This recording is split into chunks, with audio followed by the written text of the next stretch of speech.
Halo, thank you karena udah ngeklik video ini. Selamat datang di channel YouTube aku dan kenalin aku Hendrik. Oke, setelah udah lama nggak bikin video, aku balik lagi buat bikin video nih. Nah, video kali ini aku akan sharing tentang kriteria seorang FEC ruang guru itu seperti apa. Oke, jadi buat kalian yang berminat untuk bergabung di ruang guru di divisi Sales and Marketing, Fail Education Consultant, atau mungkin yang sekarang udah daftar, mungkin bertanya-tanya kira-kira apa yang harus kita punya supaya kita bisa di-hire atau diterima di ruang guru. Nah, ini aku cerita seperti ini bukan berarti kalian bukan berarti bakalan lolos di ruang guru gitu, tapi kalau misalkan kita lihat ataupun kita mau daftar di FEC ruang guru itu pasti kita lihat kan ada beberapa persyaratan yang harus dipenuhi. Nah, ini aku bakalan bahas beberapa poin-poin yang kayak basic yang harus kalian punya itu apa.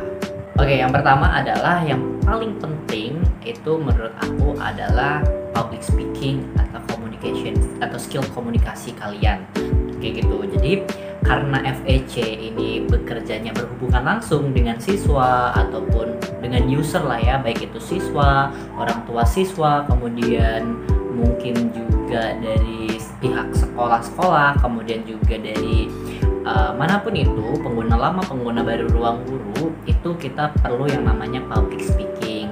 Gimana cara kita berkomunikasi dengan mereka supaya mereka itu bisa nyaman sama kita kayak gitu. Nah, public speaking dan komunikasi skill ini menjadi penting banget karena nantinya kita di situ akan menjelaskan nih mengenai produk ruang guru atau paket belajar yang ada di ruang guru itu seperti apa, kemudian juga cara penggunaannya gimana, terus yang cocok dari siswa ini paket belajar yang mana, kendala yang dialamin siswa ini apa, kemudian kita bantu cari solusinya, dan juga mungkin kendala di orang tuanya juga. Nah, ini kita di sini berperan sebagai penghubung antara ruang guru dengan siswa atau user. Nah, makanya kenapa aku bilang kalau public speaking atau komunikasi skill kita itu berperan penting di sini. Jadi kalau misalkan kalian mau menjadi FEC ruang guru, kalian harus punya yang namanya public speaking dan communication skill. Paling nggak kalian harus percaya diri kayak gitu. Oke, jadi gitu ya kenapa public speaking itu penting banget harus dimiliki oleh seorang FEC, karena yaitu tadi berhubungan langsung dengan user ataupun pengguna ruang guru itu sendiri. Nah, selanjutnya yang harus dimiliki oleh seorang FEC ruang guru itu adalah harus mau belajar ataupun update mengenai informasi terkini tentang dunia pendidikan di Indonesia. Kayak misalkan sekarang nih ujian nasional kan udah dihapuskan. Nah, itu seorang FEC harus tahu tuh gimana sistemnya, kemudian pengganti dari ujian nasional itu sendiri seperti apa. Kemudian juga kalau misalkan ujian nasional dihapuskan, nanti sistemnya kayak gimana, penggantinya itu kan AKM. Nah, kita harus tahu AKM itu yang kayak gimana, terus yang dinilai apa. Kemudian pokoknya poin-poin penting tentang dunia pendidikan terbaru kita harus selalu update, karena itu nantinya akan kita informasikan kepada siswa. Jadi selain kita memperkenalkan produk ruang guru, kita juga harus memberikan informasi mengenai seputar dunia pendidikan ke siswa-siswa kita kayak gitu. Kayak misalkan cara masuk ke perguruan tinggi kayak gitu ya, SNMPTN, jalur UTBK, SBMPTN itu seperti apa, kita harus bisa kayak gitu. Itu dua poin penting yang harus dimiliki seorang FEC ruang guru. Selanjutnya ke poin ketiga yang harus dimiliki seorang FEC ruang guru yang gak kalah pentingnya itu adalah memiliki jiwa yang tangguh, pekerja keras, dan tidak mudah mengeluh. Nah, karena seorang FEC ruang guru itu kerjanya di bawah divisi sales dan marketing.